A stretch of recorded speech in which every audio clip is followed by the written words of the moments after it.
Di ujung paling selatan Pulau Jawa, ada sebuah pantai yang jarang dikunjungi manusia. Pasirnya berkilau keemasan saat sore, dan ombaknya tak pernah tidur, terus memecah karang dengan suara bergemuruh. Konon di balik tirai buih laut yang berkilau seperti permata, hiduplah seorang putri bernama Putri Ombak. Hubungan naga laut dan juga Putri Ombak bukan sekedar sahabat. Penjaga Laut Selatan telah melindungi Putri Ombak sejak ia masih bayi. Naga itu mengajarinya mendengar suara laut, memahami arus, dan membaca tanda bintang untuk memprediksi cuaca.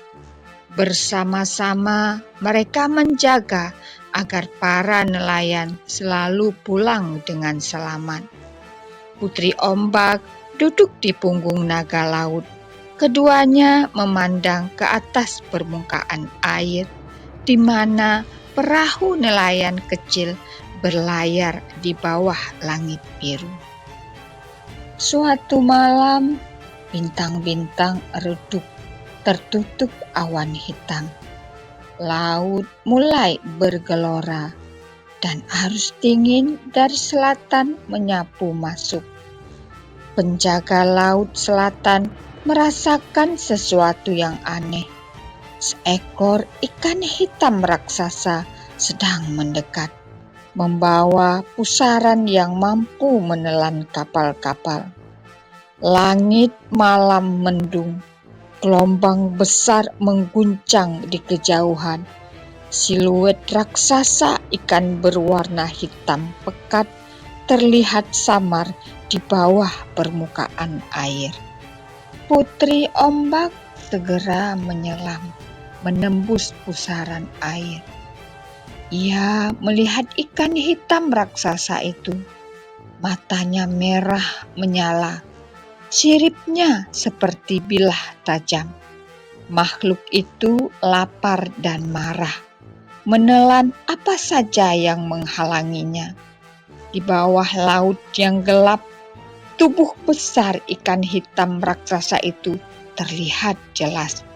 Putri Ombak bercahaya di tengah kegelapan, menatapnya dengan wajah tegas. Penjaga Laut Selatan datang menyembur air deras, mencoba menghalangi. Namun kekuatan ikan hitam raksasa sangat besar.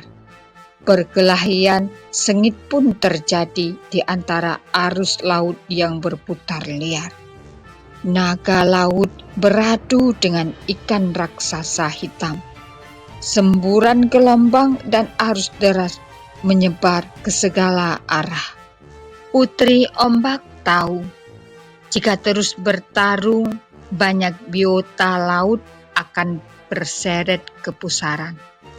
Maka ia menari di tengah arus, melepaskan cahaya dari jantung laut Mutia Samudra, batu ajaib yang dapat menenangkan amarah makhluk laut. Putri Ombak menari di dalam pusaran. Tubuhnya bercahaya, memegang sebuah batu biru berkilau yang memancarkan sinar menembus kegelapan air. Cahaya itu menyentuh sisik ikan hitam raksasa. Perlahan matanya yang merah mulai meredup. Napasnya menjadi tenang. Ternyata ia bukan makhluk jahat. Ia hanya tersesat dari rumahnya di samudra jauh. Ikan hitam raksasa berhenti menyerang, mengintari Putri Ombak yang dengan wajahnya tenang.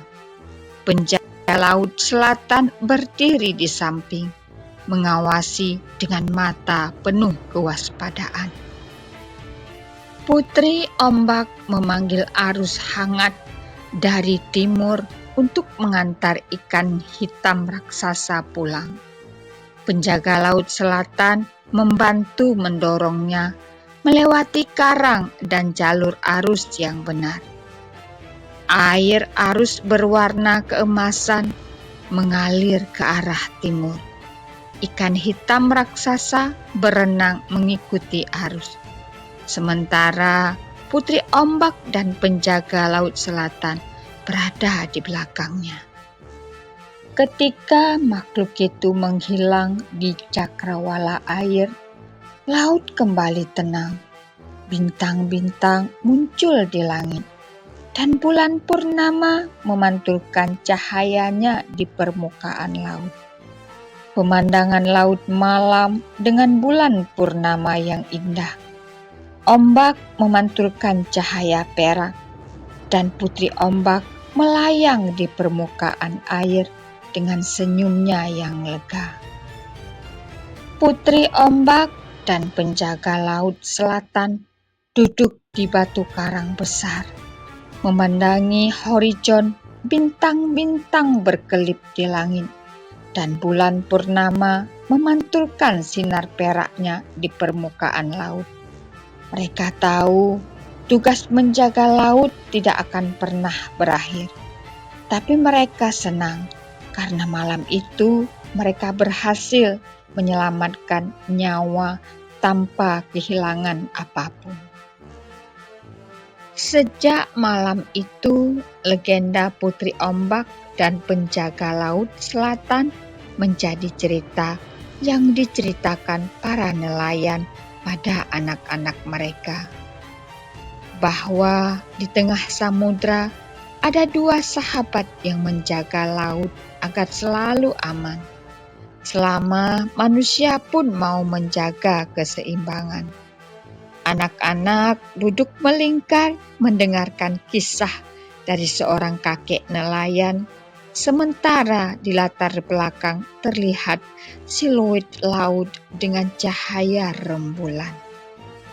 Laut adalah rumah bagi ribuan makhluk yang saling bergantung satu sama lain. Ketika satu bagian terganggu, seluruh kehidupan bisa terganggu. Begitu pula dengan manusia, kita adalah bagian dari keseimbangan itu.